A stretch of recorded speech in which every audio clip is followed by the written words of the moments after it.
Well, thank you very much. It's an honor to have the President of Ukraine with us. We've had a lot of good discussions, a lot of good talks, and I think progress is being made, very, very substantial progress in many ways.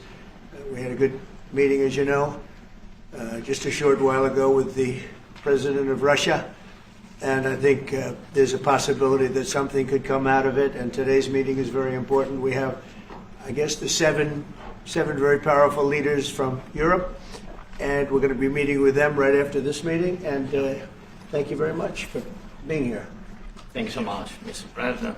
If I can, first of all, thank you for invitation, and thank you very much for your efforts, personal efforts to stop killings and stop this war. Thank you, and using this opportunity, many thanks to your wife, First Lady of the United States.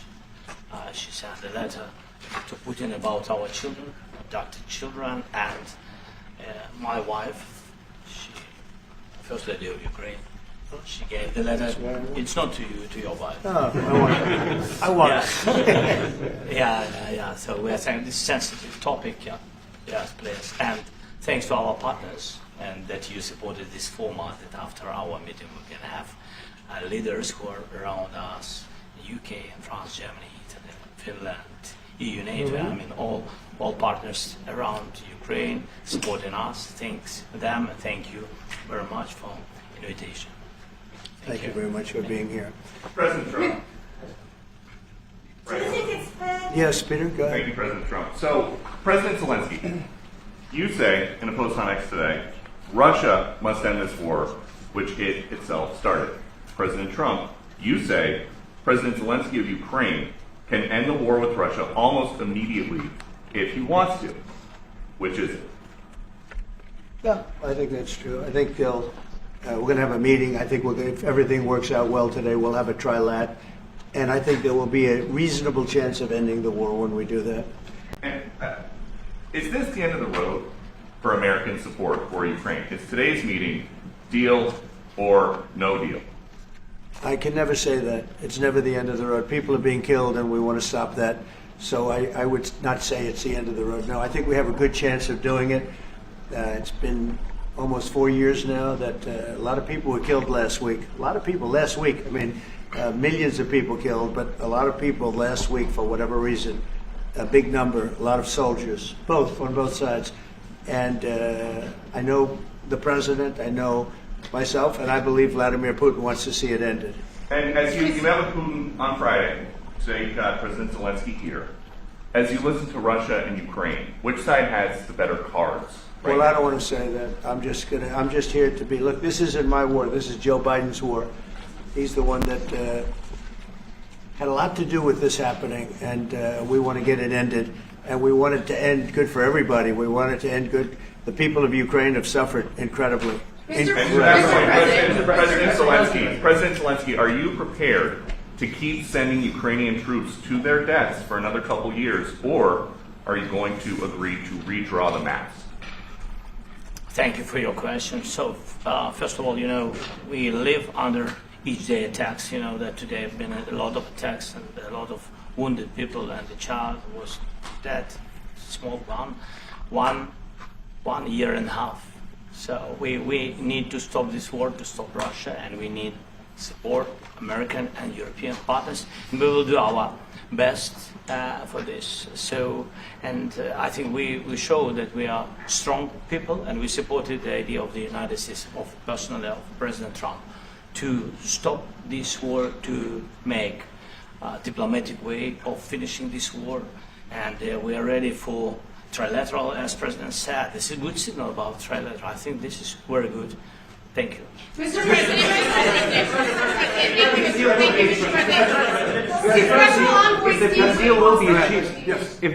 if the peace deal will be achieved, are you going to be willing to send American peacekeepers to Ukraine?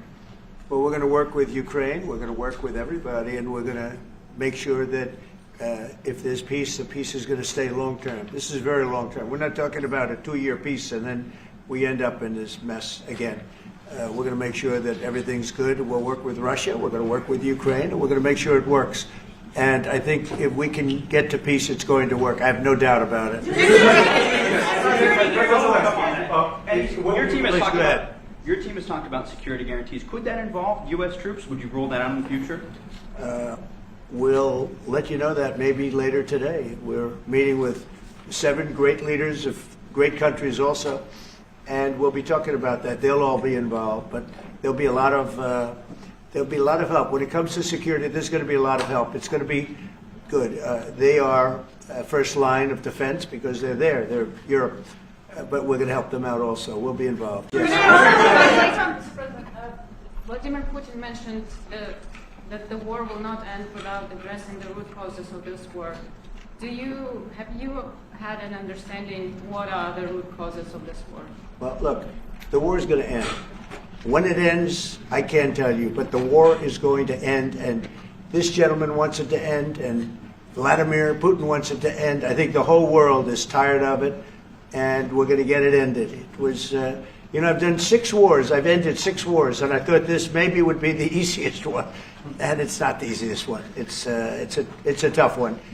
A lot of reasons for it, and they'll be talking about it for a long time, but they'll be talking about the others. Look, India, Pakistan, we're talking about the big places. When you look at, you just take a look at some of these wars. You go to Africa and take a look at that. Rwanda and the Congo, Republic of the Congo. That's been going on for 31 years. And so we've done a total of 6, and we really have 6, not including the fact that we obliterated, and it turned out to be a total obliteration, the nuclear, as you said, the future nuclear capability of Iran. And this one, I think we're going to get solved also. I feel confident we're going to get it solved. Like guarantees or like the special envoy put forward. Thanks, Mr. President. Can you tell us about your conversations with European leaders and what they need to see to support an end to the war? Yeah, well, we're going to be meeting with a great representative group and 7 very powerful, very big countries and great people, all friends of mine and friends of yours. And we're going to have some suggestions made. They want to see peace. They would like to see peace. President, Russia. Go ahead, please. In the red. President Trump, do you think it's fair for Ukraine and for Russia to achieve a lasting and durable peace if Ukraine cedes its territories that Russia hasn't yet conquered? Do you think it's a fair peace for Ukraine? We're going to have a lasting peace. Just to answer the first part of your question, we're going to have a lasting peace. I hope it's going to be immediately. I hope it doesn't have to go on. And I think people of the whole world is going to be very happy when that's announced. Yeah, please. Mr. President, you posted on social media, Mr. President, a very touching letter from the First Lady, and the letter was hand-delivered to President Putin. And it calls for an end to the war, essentially, because of the children and the children's future. Why did the First Lady feel that letter was necessary? Was it because she believes that Mr. Putin is the aggressor in the war? Is a similar letter being hand-delivered to President Zelensky? So the First Lady felt very strongly. She's watched the same thing that you watch and that I watch. I see things that you don't get to see, and it's horrible. But when she's got a great love of children, she has a wonderful son that she loves, probably more than anybody, including me. I hate to say it, but she loves her son. She loves children, and she hates to see something like this happening. And that goes for other wars too. I mean, she sees the heartbreak, the parents, the funerals that you see on television. Always funerals. We want to see something other than funerals. No, she felt. It was a beautiful letter. It was very well received by him. And she did ask me to say, she would love to see this end. She would love to see it end. And she says it very openly, very proudly, and with great sorrow because so many people have been killed. Last week, Brian, go ahead, Brian. Yes, sir. I've got a question for each of you. First of all, Mr. President Zelensky, you look fabulous in that suit. I said the same thing. Yeah, you look good. I said the same thing. Yeah. Isn't that nice? That's the one that attacked you last time. See, now he's. I remember that. You look wonderful. No, my first question for you, But President you Zelensky. are in the same suit. You see, I changed. You are not. Maybe yours is much better. please. Real quickly, upon peace, God willing we get peace, are you open to holding an election in your country? Yes, of course. We are open for election, yes. We have to do safety circumstances. And a little bit, we need to work in the parliament, because during the war you can't have elections, but we can do security. We need, maybe, how to say, we need a truth, yes, everywhere, in the battlefield, in the sky, in the sea, yeah, to make possible for people to do democratic, open, legal elections. So you say we are ready. during the war you can't have elections. So let me just say 3.5 years from now. So you mean if we happen to be in a war with somebody, no more elections? Oh, that's good. I wonder what the fake. You like this is. idea? Yeah, no, this is No. Speaking of news, I got a question for you. This sounds insane for me even to ask this, but do you think the American media really doesn't even want a peace deal because they've seen they've been so critical of you every step of the way as you lead the charge for peace? It's an amazing phenomenon. I said that if in the settlement you got Moscow, St. Petersburg, and thousands of miles around them, they would say, I made a bad deal. The level of hatred and animosity is incredible. Not with all. I mean, we have great people up here. We also have terrible people up there that I think are told what to say. But, in solving all of these wars, they don't even write about it. I saw major wars. I saw wars that have been going on for 31, 35, and 37, and a couple of quicker ones. One that was going to go into a full-blown deal very quickly. You know what the one I'm talking about. It was a big one. But they don't even write about that. No matter what I do, no matter what, and this is not anything to do with you. It's probably to your advantage in a certain way. But no matter what I do, no matter what deal I make, from my standpoint, you'll come out good. Maybe President Putin will come out good. But they'll say, Trump was absolutely horrible. It's just that, and I've lived with that for a long time. I've lived with it since just before the first election. I used to get great publicity. Now I get the worst publicity anyone's ever gotten in office, but I won in a landslide, so that people understand. They're the only ones that count, ultimately. But I've also had great reporters. I've had journalists that are very good. But it's very sad when you do the right thing. As an example, they said, because of the fact that Vladimir Putin came to American soil, this was a tremendous defeat for Donald Trump. No, it was really wonderful that he did it. It was a hard thing for him to do, to be honest with you. It was the opposite of what they said, but they said it. Now, if he didn't come, they'd say that was also bad for Trump. There's no way. And there's just a great dishonesty of the press, and I think that's why it's lost its credibility. Its credibility is at an all-time low. We have a thing going on right now in D.C. We went from the most unsafe place anywhere to a place that now friends are calling me up, Democrats are calling me up, and they're saying, sir, I want to thank you. My wife and I went out to dinner last night for the first time in 4 years, and Washington, D.C. is safe, and you did that in 4 days. I'll tell you it's safe. I had another friend of mine, he has a son who's a great golfer, he's on tour, and he came in 4th yesterday in the big tournament where Scotty Scheffler made the great shot, and he said his son is going to dinner in Washington, D.C. tonight. I said, would you have allowed that to happen a year ago? He said, no way, no way. He said, what you've done is incredible. And I think the people realize it. But the press says, he's a dictator, he's trying to take over. No, all I want is security for our people. But people that haven't gone out to dinner in Washington, D.C. in 2 years are going out to dinner. And the restaurants the last 2 days were busier than they've been in a long time. Thank you for that. I walked around yesterday with MTG. If you can walk around with DC with MTG and not be attacked, the city is safe. Yes. Thank you, Mr. President. Last week you warned of what you called severe consequences if a 30-day ceasefire or any type of ceasefire were not agreed to by Russia. Will there be severe consequences? Does that change because of I don't think you need a ceasefire. You know, if you look at the 6 deals that I settled this year, they were all at war. I didn't do any ceasefires. And I know that it might be good to have, but I can also understand strategically why, well, you know, one country or the other wouldn't want it. You have a ceasefire and they rebuild and rebuild and rebuild, and, you know, maybe they don't want that. But if you look at the 6 deals that we made peace and you know, long-term, long-running wars, I didn't do any ceasefires.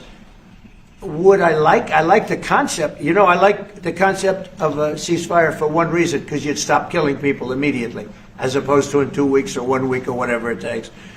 But we can work a deal where we're working on a peace deal while they're fighting. They have to fight.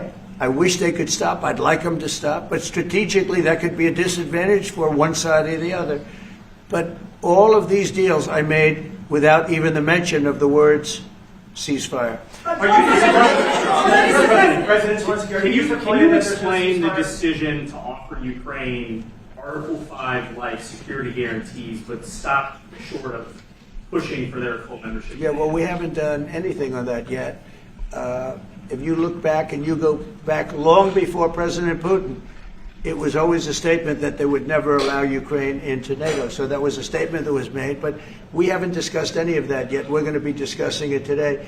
But we will give them very good protection, very good security. That's part of it. And the people that are waiting for us, they are, I think they're very like-minded. They want to help out also. Thank you, President. Thank you, President Trump. The United States has already given hundreds of billions of dollars to this war effort in Ukraine. Biden.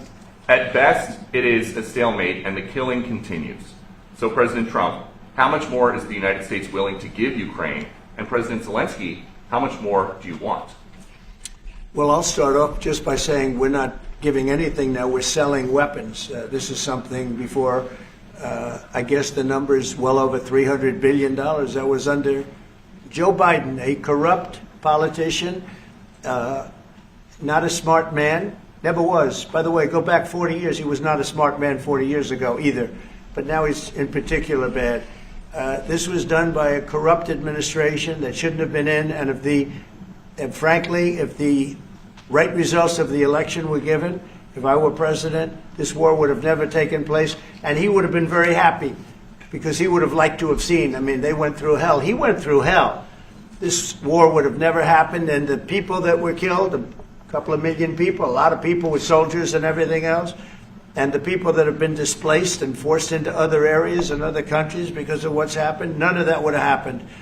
And I'm just saying that he was a horrible president, whether it was the borders or this.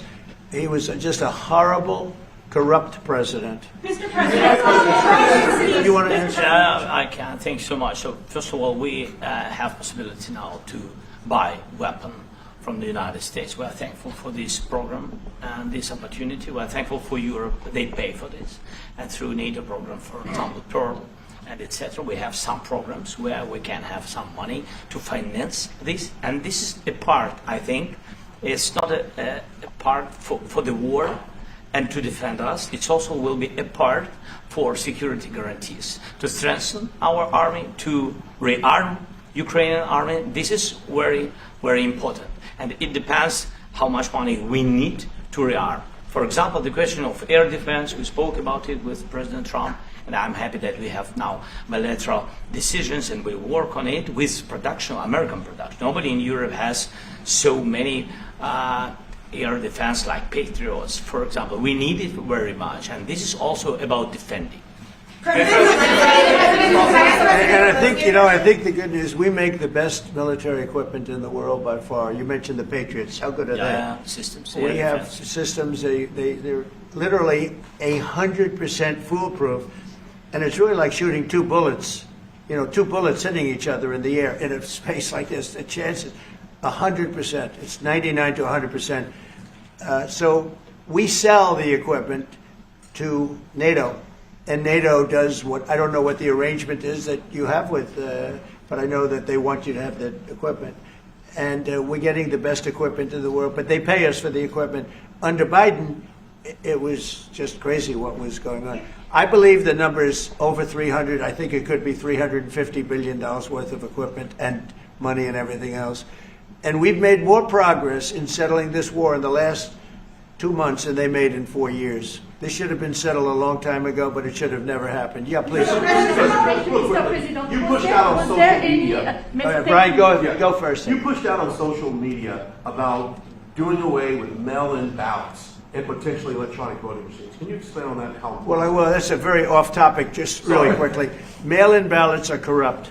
Mail-in ballots, you can never have a real democracy with mail-in ballots.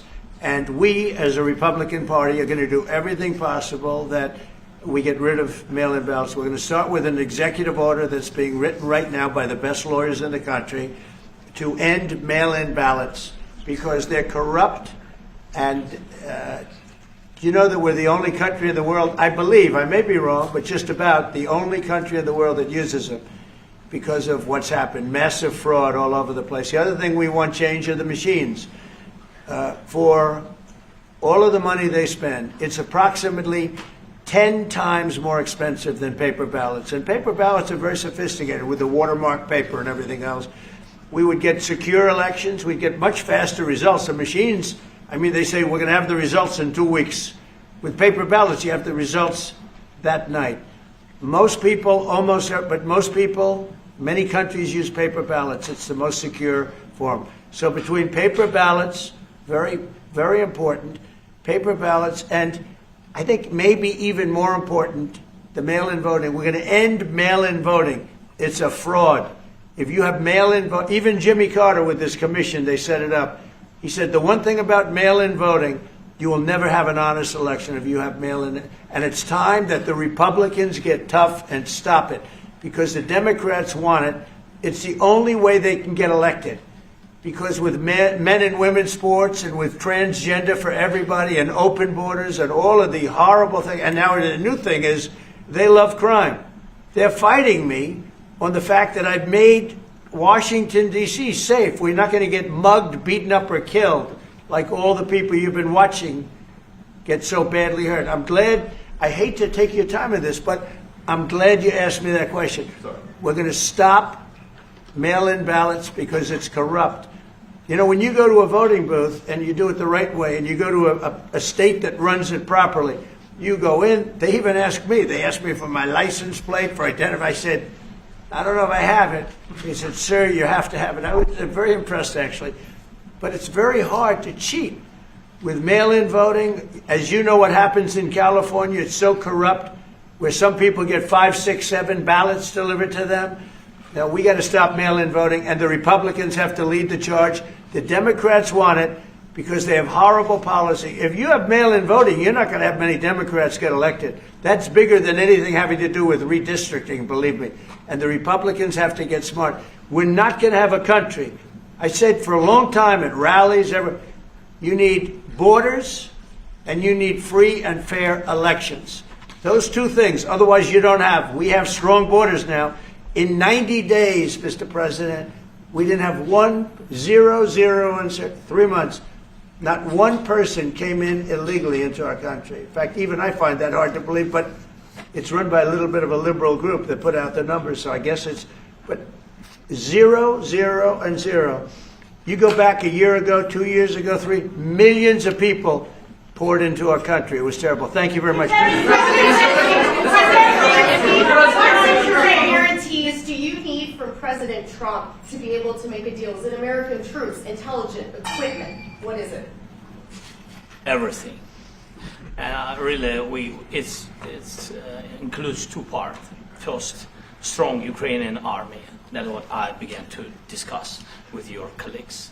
And it's a lot about weapon and then people and training missions and intelligence. And second, we will discuss with our partners. It depends on the big countries, on the United States, on a lot of our friends. Mr. President, are you going to commit American troops to that NATO-like protection in order to get President Zelensky to a deal today? Well, I don't know if you define it that way, but NATO-like, I mean, we have people waiting in another room right now. They're all here from Europe, biggest people in Europe, and they want to give protection. They feel very strongly about it, and we'll help them out with that. I think it's very important. I think it's very important to get the deal done. Please go ahead. You've been involved with the peacekeeping in Ukraine since your first day in the administration. What would you say to the Ukrainian people right now who are suffering under the Russian attacks and hoping that the American people will stand with them? Well, I know Ukrainian people. I've known many over the years. They're great people. They're smart. They're energetic. They love their country.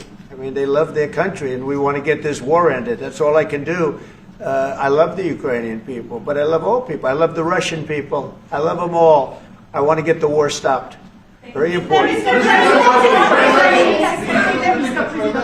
any aspect of your discussion with Vladimir Putin that left you disappointed?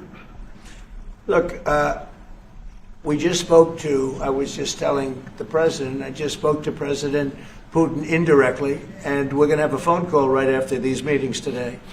And we may or may not have a trilat. If we don't have a trilat, then the fighting continues. And if we do, we have a good chance. I think if we have a trilat, there's a good chance of maybe ending it. But he's expecting my call when we're finished with this meeting. Thank you very much, everybody.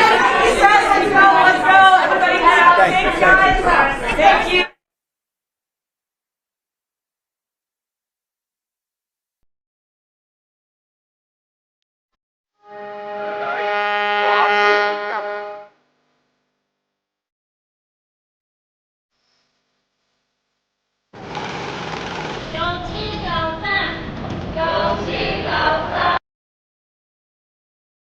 当你工作进咯，我是感觉吼，伊足爱做记录，我是讲这义务啦，我连伊也都无干。